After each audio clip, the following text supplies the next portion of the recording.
Imagine this. You're buying a brand new wardrobe. You drive all the way to the store. You load it into your car yourself. You haul every heavy, awkward box up the stairs to your apartment, and then you spend the next 3 hours sitting on the floor, totally surrounded by tiny screws, trying to assemble the thing. Now, for almost any other company on Earth, that would be considered absolutely terrible customer service. But one company somehow turned that grueling, exhausting labor into a billion-dollar advantage. Welcome to This Explainer. Let's dive right in and deconstruct the invisible engine of the flat pack empire.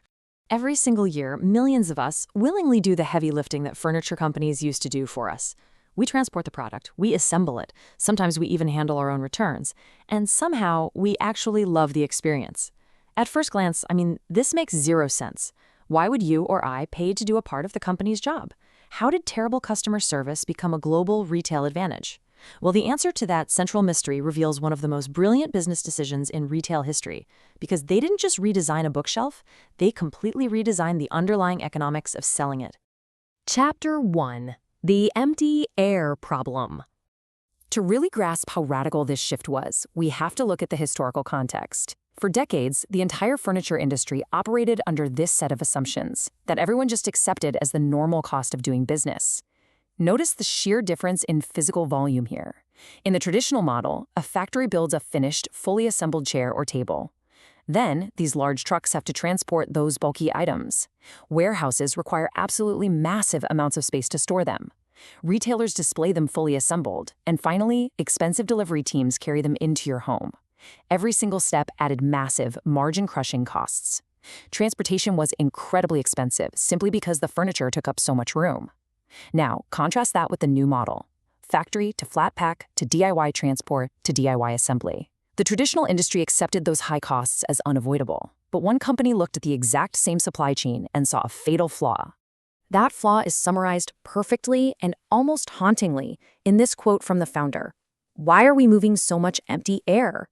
Instead of asking the standard industry question, which was, how can we sell furniture cheaper? He asked a spatial question.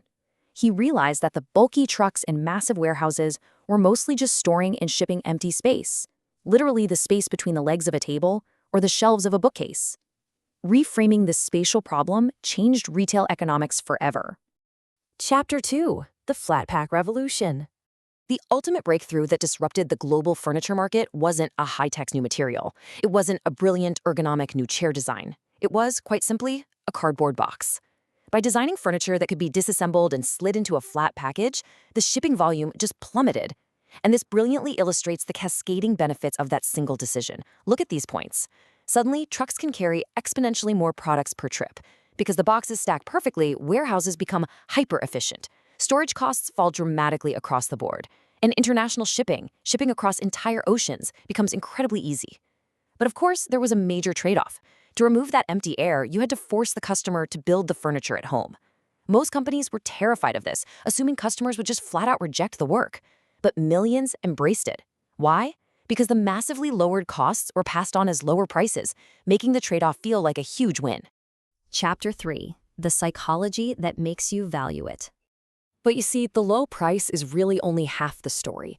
Let's pivot from physical logistics to the slightly mysterious realm of human behavior. Because asking customers to build their own furniture accidentally uncovered a fascinating psychological hook. It all comes down to a concept known as the IKEA effect. Researchers have literally named a psychological phenomenon after this business model. It dictates that people tend to value things more highly when they have successfully helped create them. Think about your own experience. You spend 2 hours wrestling with a bookshelf. You're staring at confusing, wordless instructions. You're desperately searching for that one missing wooden dowel. But when you finally tighten that last bolt and stand it up, well, that bookshelf isn't just a piece of wood anymore, is it? It is your accomplishment. Effort creates emotional ownership. You are not merely buying a product. You are investing your own time and sweat into it. That effort engineers a deep sense of personal attachment, making you far less likely to regret the purchase.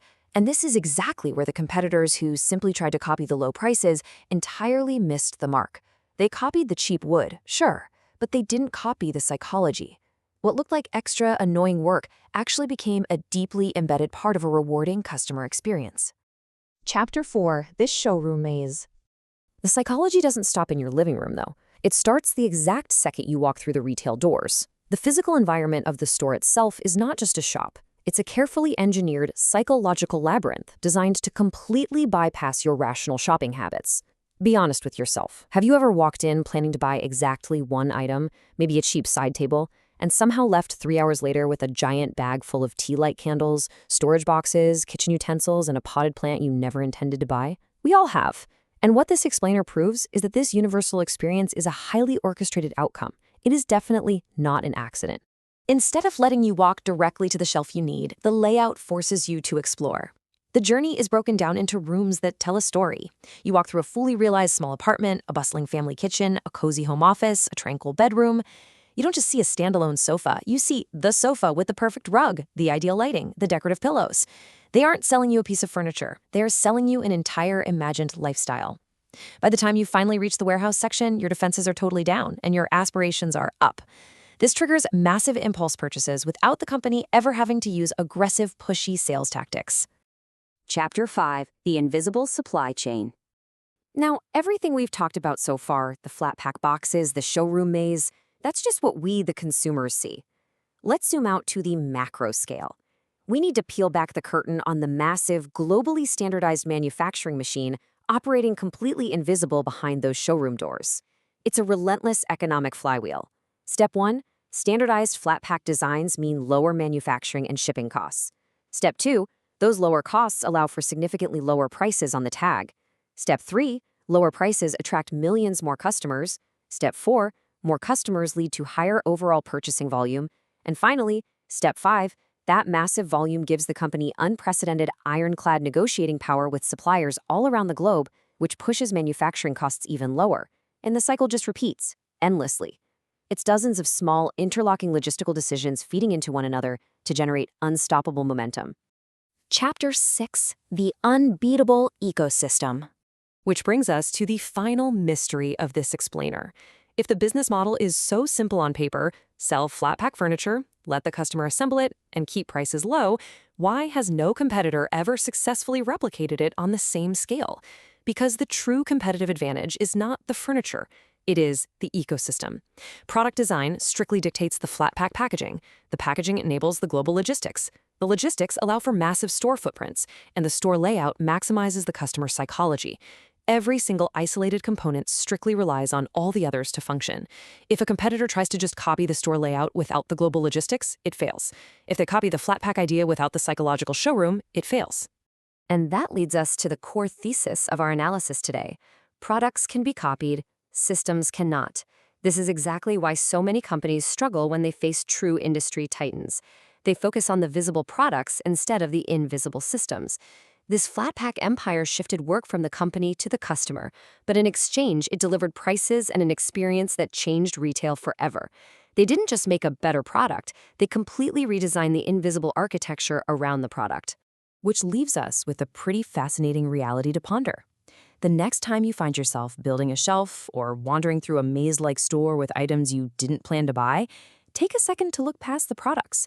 What other invisible systems are subtly guiding your behavior, your purchases, and your psychology today? Thanks for joining me on this explainer, and keep questioning the world around you.